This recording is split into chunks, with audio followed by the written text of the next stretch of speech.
بسم الله الرحمن الرحيم والصلاة والسلام على أشرف المرسلين. السلام عليكم. Bonjour tout le monde. Toujours مع المودule Intelligence artificielle. Aujourd'hui, on va voir ensemble la partie concernant les machines et on va commencer par les machines déterministes. Nous avons qu'un humain peut résoudre un problème. Est-ce que la machine doit exécuter la solution? Toujours avec les machines et les systèmes algorithmiques qui ne sont pas intelligents. Donc, pour un système d'exécution de la solution, machine déterministe à état fini, à tout moment durant l'exécution, la prochaine instruction à exécuter est bien déterminée.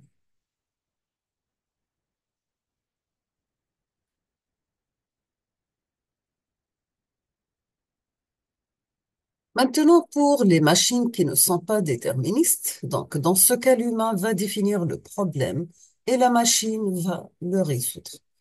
Dans ce cas, on aura besoin des systèmes de résolution automatique de problèmes.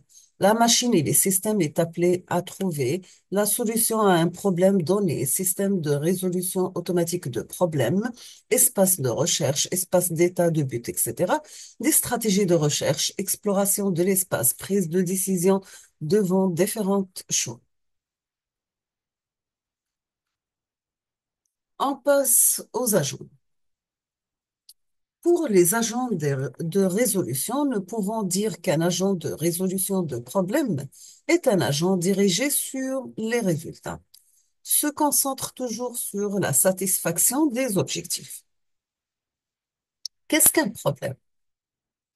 Un problème, tout simplement, c'est une collection d'informations que l'agent utilise pour décider quelle action accomplir. Comment définir un problème?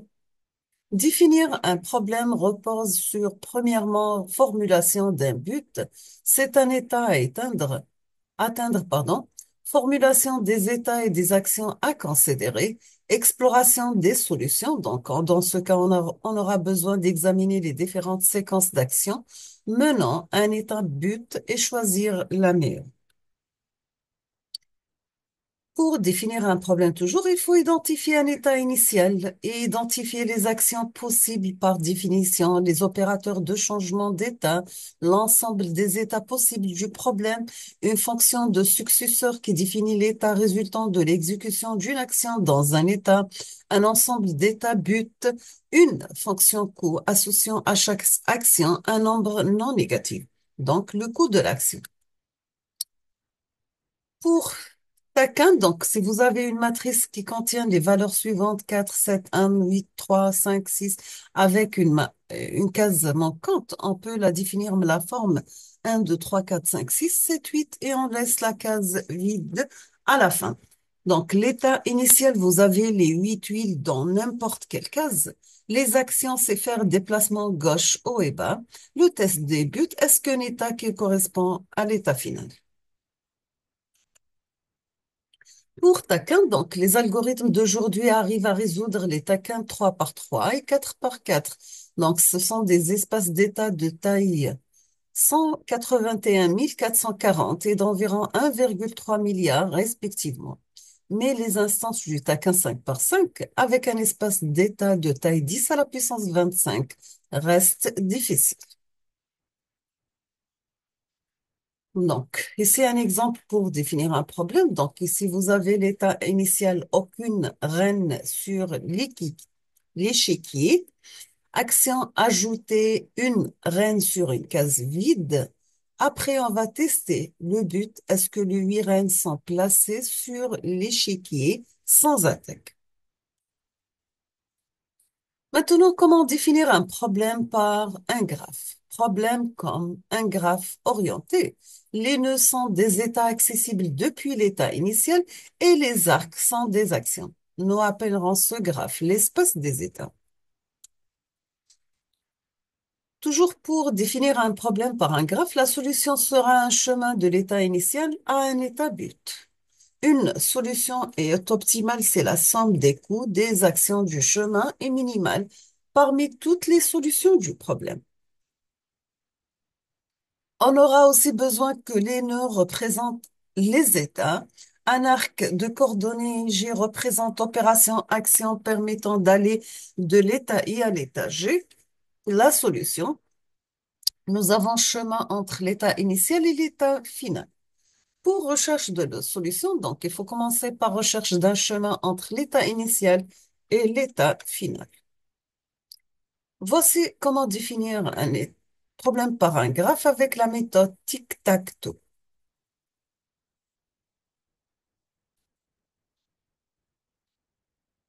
Maintenant, pour modélisation d'un problème modélisé par E, E0, EF et T, sachant que E représente l'ensemble de tous les états. E0, c'est l'état initial, sachant que E0 doit appartenir à l'ensemble de tous les états E. EF, c'est l'ensemble des états finaux et toujours EF inclus dans E. T, c'est la fonction de transition associée à chaque état EI un ensemble de couples AIG, EIG.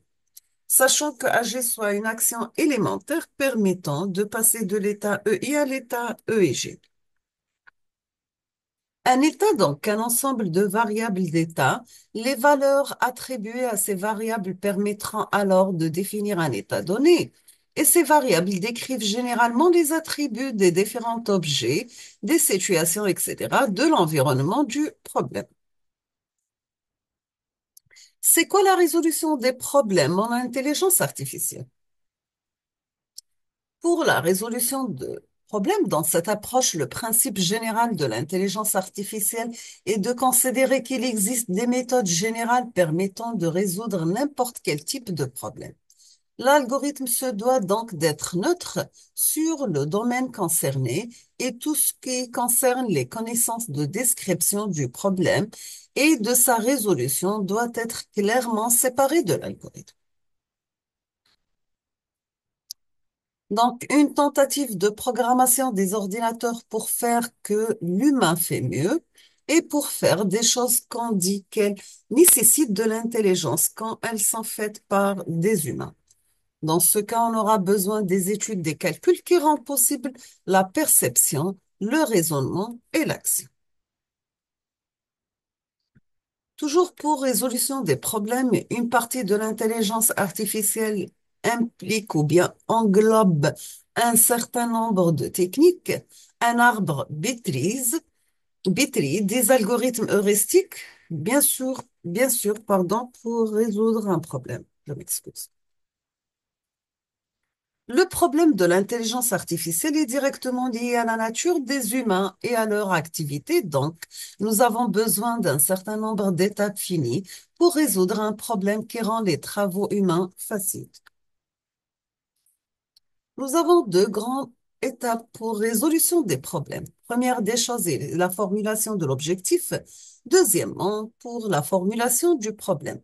Donc, simple étape de résolution des problèmes organise des étapes finies pour formuler une cible, les objectifs qui nécessitent une action pour atteindre l'objectif. Pour la formulation du problème, c'est des étapes fondamentales de la résolution du problème qui décident de l'action à entreprendre pour atteindre l'objectif formulé. On va voir ici des exemples de problèmes. Nous avons Toys Problems. Donc, ce sont des problèmes types utilisés pour tester des algorithmes. Le taquin, le chien, la chèvre et le chou, le Wimpus, l'aspirateur, le voyageur de commerce, le labyrinthe, les mots croisés, l'arithmétique cryptée, les jeux d'échecs, de dames, etc. Pour Toys Problems. Donc, nous avons des problèmes de jeu bien définis. La modélisation est facile, intéressante pour comparer les différentes stratégies de résolution. Maintenant, pour les problèmes du monde réel. Donc, nous avons des calculs de route, voyageurs de commerce, navigation de robots, difficiles à résoudre dans le cas général, trop de paramètres, d'où l'importance de la modélisation, résolution de problèmes complexes comme les problèmes d'allocation des ressources, préparation automatisée des plannings des enseignants pour des salles, pour les classes en collège et lycée et optimisation des services d'urgence. On va prendre un exemple de problème, c'est le problème du fermier, du loup, de la chèvre et des choux. Et qui est là pour traverser la rivière. Un fermier avec son loup, sa chèvre et son chou veulent traverser la rivière. Il y a un canot à bord, mais seul le fermier peut ramer. Il ne peut contenir que deux entités à la fois, y compris le rameur, pardon. Si le loup reste seul avec la chèvre, il va la manger. Si la chèvre reste seule avec le chou, elle va le manger. Que devrait être la séquence des traversées pour que les quatre soient sur l'autre bord? Donc, on va noter fermier F, loup L, chèvre C, chou V. Donc, vous avez fermier, loup, chèvre et C et chou peuvent la première étape. Là, on a le loup avec le chou. Là, on a le fermier avec loup et chou, etc. pour arriver à la fin. Donc c'est la première solution proposée. C'est la deuxième solution proposée. On va prendre un exemple de problème ici. Donc, se rendre de son domicile à un milieu précis, arriver d'une autre ville Alger, donc par exemple le musée Maqam Chahid, le plus rapidement possible, avant une date donnée, obligation de passer par une ville étape B. Exemple, Mila au musée d'Alger avant 10 heures. L'état initial, nous avons la station d'où part le client, la date et l'heure. L'action de trajet d'une wilaya aux stations à l'autre. Test de but, ce sont les états où le client est au lieu de sa destination. Les états, chaque état est composé d'une station. La date et l'heure actuelle. Pour les coûts d'action, va dépendre des préférences du client. Ça peut être pour chaque action pour minimiser le nombre d'actions, ou bien la durée des voyages pour minimiser le temps, ou bien les prix des trajets pour trouver le voyage le moins cher. Non, donc, un autre exemple de problème, vous avez l'état initial, un état aléatoire. Les actions, est-ce que gauche, droite et aspirée? Le test de but, c'est vérifier que le sol est propre. Les états, c'est les emplacements du robot et de la poussière. Les coûts d'action, vous avez un par déplacement. Quelle est la différence entre taquin et oui reine? Avec le taquin, nous savons depuis le début quel état nous voulons et quelle est la difficulté de trouver une séquence d'action pour l'atteindre. Le problème des huit rennes, nous ne sommes pas intéressés par le chemin, mais seulement par l'état but obtenu. Ces deux jeux sont des exemples de deux grandes classes de problèmes utilisés ou là, étudiés en intelligence artificielle. On trouve des problèmes de planification et des problèmes de satisfaction de contraintes. Toujours, nous avons un état initial, passe à travers un but pour aboutir à des algorithmes de l'initial au but. La représentation formelle des états du problème, donc ce sont les ensembles des variables d'état, et cet état peut faire appel à l'un des formalismes de représentation de connaissances ou directement à des structures de données comme les listes et les tableaux. Le choix de l'algorithme de recherche qui va choisir quel opérateur va-t-il appliquer et sur quel état du problème en vue de trouver l'état but le plus vite possible. Cet algorithme doit donc disposer de procédures de test des états pour déterminer s'il a oui ou non atteint son but. Bien sûr, tout est possible à qui rêve, ose, travaille et n'abandonne jamais. Je vous souhaite bonne chance et à la prochaine vidéo, Inch'Allah.